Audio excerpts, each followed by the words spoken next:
खबर क्या है जरा वो सुनिए, फिर उसके ऊपर मैं अपना एनालिसिस भी दूंगा, सिचुएशन भी आपको बताऊंगा। देखिए, तो मैं आपको पहले बता चुका हूं कि इमरान खान के खिलाफ कार्रवाइयां करने का टाइम आ गया है। एक दफा फिर इमरान खान साहब को और उनके फॉलोअर्स को मुश्किलात का सामना करना पड़ेगा और दोबारा से उनके खिलाफ एक्टिविटीज होंगी पाकिस्तान में और ताकत का इस्तेमाल भी किया जा सकता है बड़े पैमाने पर भी। ISPR के मुताबिक चेयरमैन पाकिस्तान तहरीक इंसाफ ने बगैर सबूत इंतहाई बेबुनियाद इल्जामात लगाए हैं। ISPR का कहना है कि मुतल्लिका सियासी रहनुमाओं से कहते हैं कि वो झूठे इल्जामात लगाना बंद करें और झूठे इल्जामात के बजाय कानूनी रास्ता इख्तियार करें। अच्छा, ये जो स्टेटमेंट है इसमें इमरान खान साहब का बाकायदा ISPR ने नाम लिया है।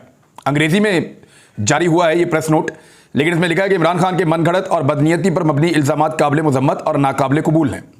बदनीयती भी करार दे दिया और मनगढ़ंत भी करार दे दिया और काबिल मुजम्मत भी हो गया और नाकाबिल कबूल भी करार दे दिया ISPR ने बताया कि मनगढ़ंत और बदनीयती पर मबनी इल्जामात इंतहाई काबिल मुजम्मत और नाकाबिल कबूल हैं। 1 साल से वतीरा रहा है कि फौजी और इंटेलिजेंस अफसरान को टारगेट किया जाता है और सियासी मकासद के लिए सनसनीखेज प्रोपेगेंडा किया जाता है। और ISPR के मुताबिक सियासी मकासद के लिए इश्तियाल अंगेज सनसनीखेज प्रोपेगेंडे से निशाना बनाया जाता है। और उसके बाद उन्होंने कहा कि ये जो चीज़ें हैं इनको कानूनी फॉर्म के ऊपर ले जाया जाए और ये भी कहा कि वो खुद भी कानूनी कार्रवाई का हक रखते हैं। अब ये तो हो गया जी ISPR का स्टेटमेंट, ये आपके सामने है, ये अंग्रेजी में भी है, उर्दू में भी है, आप इसको देख सकते हैं। लेकिन अब चंद सवाल पैदा हो जाते हैं कि क्या मरियम नवाज ने जब नाम लेकर इसी ओहदे पर बैठे हुए एक फौजी ऑफिसर का तस्करा किया और उनके ऊपर बार बार तनकीद की, बल्कि इससे भी ऊपर वाले रैंक पे वो फौजी जनरल मौजूद थे, तो क्या तब इस तरह का स्टेटमेंट आया? नहीं आया। आसिफ अली जरदारी ने जब फौजी जर्नैलों को मुखातिब करके इदारे के ऊपर बल्कि अटैक किया, खाली जर्नैलों के ऊपर नहीं किया, बल्कि एक फौजी जर्नल के बारे में तो उन्होंने बड़े तज़हीक और तौहीन आमेज़ अल्फाज भी इस्तेमाल किए आसिफ अली जरदारी ने, तब भी कोई रद्द-ए-अमल नहीं आया। एक दफ़ा तो आसिफ अली जरदारी ईंट से ईंट बजाकर पाकिस्तान से भाग भी गए थे, तब भी कोई ऐसा सच रद्द-ए-अमल नहीं आया। नवाज शरीफ की दवा एक मामूली सा रद्द-ए-अमल आया था एक मरतबा, लेकिन मुकदमा दर्ज नहीं हुए, नवाज शरीफ के बंदों को मारा कुटा नहीं गया, नवाज शरीफ के घर का दरवाज़ा नहीं तोड़ा गया, पुलिस की जानिब से हुआ, लेकिन ये उस वक्त नहीं किया गया था। नवाज शरीफ के लिए हालात उतने तंग और इतने परेशान को नहीं रहे। नवाज शरीफ ने स्टेटमेंट दिया और मामला रफा दफा हो गया, बल्कि कार्रवाई करने से रोक दिया गया, जहां पे मुकदमा दर्ज करवाने थे वो भी नहीं हो सका। क्या ऐसा कुछ मौलाना फजलुर रहमान साहब के बड़े खौफनाक बयानात हैं और उन्होंने ये कहा था कि वो पाकिस्तान की फ़ौज की वो हालत करेंगे जो अमेरिकन की हालत की है तालिबान ने, वहाँ पे अमेरिकी फ़ौज की जो हालत हुई अफगानिस्तान में तालिबान के हाथों, ये स्टेटमेंट भी मौलाना फजलुर रहमान ने दिया था।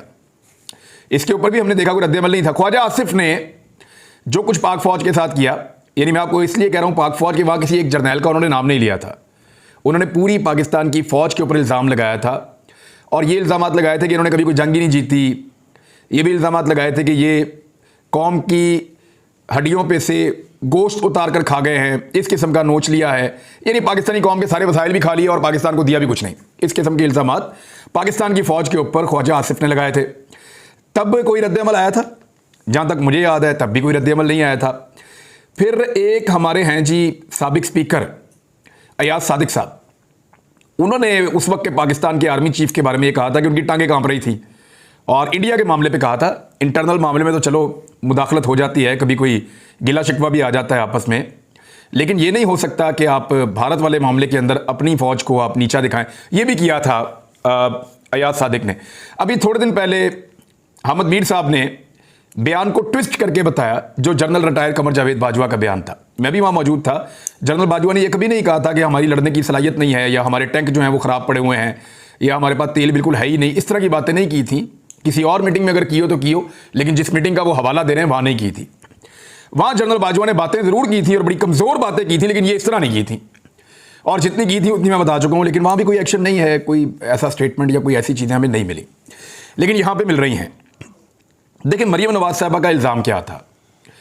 उन्होंने एक इरफान मलिक साहब थे जर्नल, उनके ऊपर इल्ज़ाम लगाया कि वो मरियम नवाज साहबा को कत्ल करना चाहते हैं और कत्ल कर सकते हैं, उन्हें क्रश कर सकते हैं, और इस किस्म का उन्होंने स्टेटमेंट दिया था। नवाज शरीफ साहब ने भी ये स्टेटमेंट दिया था और नवाज शरीफ साहब ने वार्न भी किया था। इमरान खान साहब ने भी उसी तरह का एक स्टेटमेंट दे दिया और इमरान खान साहब ने कहा है कि अगर मुझे मारा गया तो उस वक्त इस सीट के ऊपर जनरल इरफान मलिक साहब थे, आज इस सीट के ऊपर जो है वो जनरल फैसल नसीर साहब हैं। इमरान खान साहब ने उनके खिलाफ दे दिया स्टेटमेंट। लेकिन हुआ क्या, उस वक्त कोई एक्शन नहीं हुआ। आज जो है वो इदारे की तरफ से एक स्टेटमेंट भी आ रहा है। तो इससे आप एक बात समझ लीजिए कि इमरान खान साहब के बारे में पाकिस्तान की एस्टेब्लिशमेंट का रवैया बाकी सियासतदानों की निस्बत मुख्तलिफ है। अब इसकी वजह तलाश कर लेते हैं। 2-3 पॉसिबल रीजन हो सकते हैं। नंबर 1 तो ये रीजन हो सकता है कि इमरान खान के कहने से फर्क पड़ता है और बाकियों के कहने से फर्क नहीं पड़ता था। इमरान खान ओपिनियन मेकर हैं और बाकी लोग ओपिनियन नहीं बना पाते थे, या बाकी लोगों की बात के ऊपर अवाम एतबार नहीं करती थी, इमरान खान की बात पे एतबार करती है, इसलिए इमरान खान की बात को संजीदा भी लिया जाता है, उसका रद्द-ए-अमल भी दिया जाता है। दूसरा ये हो सकता है कि बाकी सियासतदान काबिल कबूल हैं इदारों के लिए और इमरान खान काबिल कबूल नहीं है, इसलिए इमरान खान को रद्द-ए-अमल देना ज़रूरी है और बाकियों को रद्द-ए-अमल देना ज़रूरी नहीं है। तीसरी एक और चीज़ भी हो सकती है कि इदारे को लगता है कि जो बाकियों ने इल्ज़ामात लगाए वो ठीक थे, जो इमरान खान लगा रहे हैं वो गलत हैं। तो वो अगर इल्ज़ामात ठीक थे तो उन पर क्या एक्शन हुआ, ये भी सवाल अपनी जगह पे मौजूद रहेगा। एक और चीज़ है कि अगर इमरान खान इन चीज़ों को कानून के मुताबिक कार्रवाई के लिए लेकर जाए, जैसा कि कहा भी गया कि जाएं जाके कानूनी कार्रवाई करें और आप शवाहिद पेश करें, तो बात यह है कि जो JIT बनी थी उसने ये साबित कर दिया था कि अटैक एक जगह से नहीं हुआ था। ये कोई मजहबी जनूनी नहीं था, उसने अकेले ने अटैक नहीं किया था इमरान खान पर। ये 3 तरफ से फायरिंग हुई थी और बाकायदा वो JIT एक मनतकी अंजाम की तरफ पहुंच रही थी जिस वक्त ये सारा मामला गड़बड़ कर दिया गया। बल्कि उन ऑफिसर्स को भी हटा दिया गया, उनको धमकाया भी गया और उसके बाद जिस तरीके से उस रिकॉर्ड को गायब किया गया वो सारा कुछ आपके सामने है। मैं सारा कुछ पहले आपको बता चुका हूं। अब ये इतना सीरियस एक केस था, हम जानना ये चाहते हैं, ये छोटे छोटे सवालात हैं बतौर इस केस को इन्वेस्टिगेट करते हुए, कि वो कौन था जिसको पुलिस वाले ये कह रहे थे कि सर बेफिक्र हो जाए, ये वीडियो अभी रिकॉर्ड हो जाती है। यानी किसके कहने के ऊपर पुलिस वाले जो हैं वो मुलजिम की वीडियोज रिकॉर्ड कर रहे थे। एक मरतबा मुलजिम की वीडियो रिकॉर्ड की, मेरी अपनी परवेज अलाई से बात हुई, परवेज अलाई ने उसके ऊपर कहा कि ये बहुत गलत हुआ है।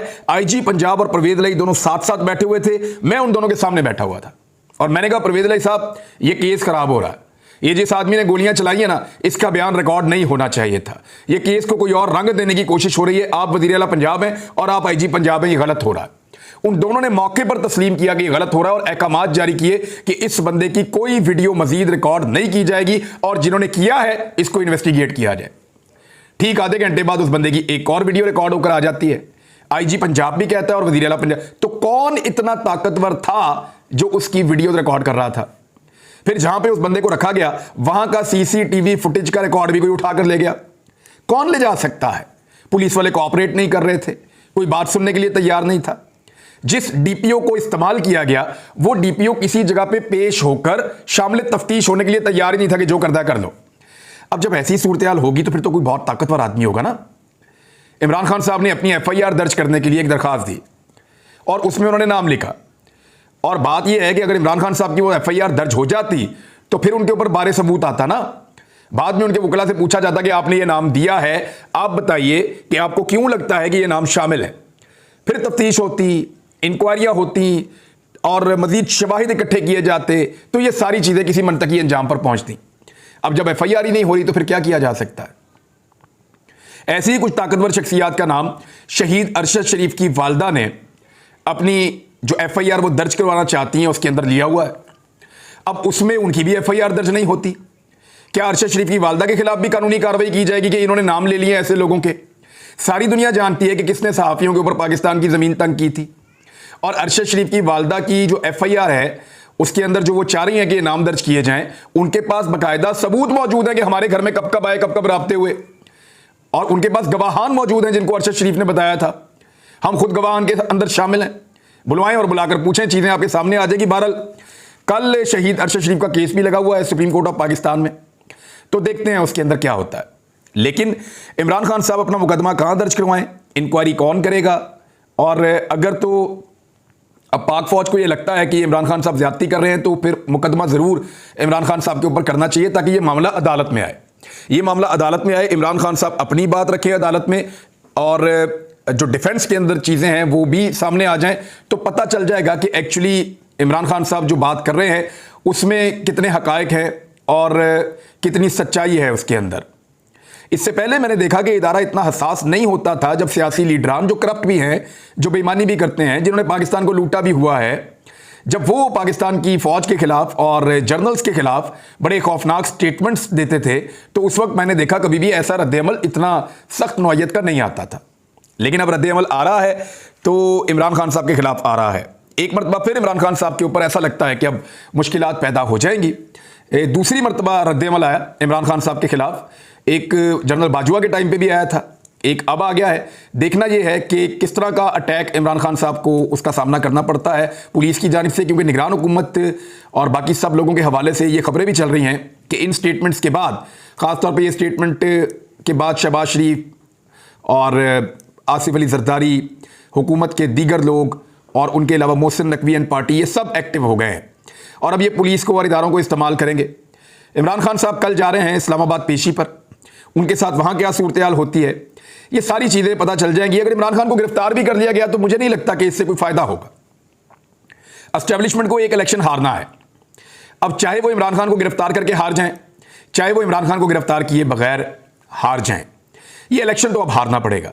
अब देखना यह है कि पाकिस्तान और पाकिस्तान के इदारों को कंट्रोवर्सी से कैसे बचाना है, कंट्रोवर्सी से कैसे बाहर रखना है, और उसका सिंपल फॉर्मूला यह है कि गैर जानिबदारी साबित की जाए और पाकिस्तान को इलेक्शन में जाने दिया जाए और जो सहूलतकारी है वो बंद की जाए। खास तौर पे उन लोगों की सहूलतकारी जिन्होंने पाकिस्तान को इस हालत में पहुंचा दिया है, करना है, करेंगे वो है। क्या सरकारी मुलाजमीन की तनख्वाहें 3 गुना ये बढ़ा पाएंगे? क्या ऐसा कर पाएंगे कि सरकारी मुलाजमीन की तनख्वाहें 3 गुना बढ़ जाएं? क्योंकि महंगाई तो 3 गुना बढ़ गई है और आम आदमी की जिंदगी आसान हो जाए, ऐसा बजट कैसे लाएंगे? ये नहीं ला पाएंगे। और इस निकम्मी हुकूमत से एस्टेब्लिशमेंट को अपने आप को अलग कर लेना चाहिए, वरना एस्टेब्लिशमेंट के लिए आने वाला वक्त ज्यादा मुश्किल होता चला जाएगा। कराची के अंदर जिस तरह वारदात डाली गई है, ये जो हाथों से गिरें लगाई है ना, ये एस्टेब्लिशमेंट को दांतों से खोलनी पड़ेंगी।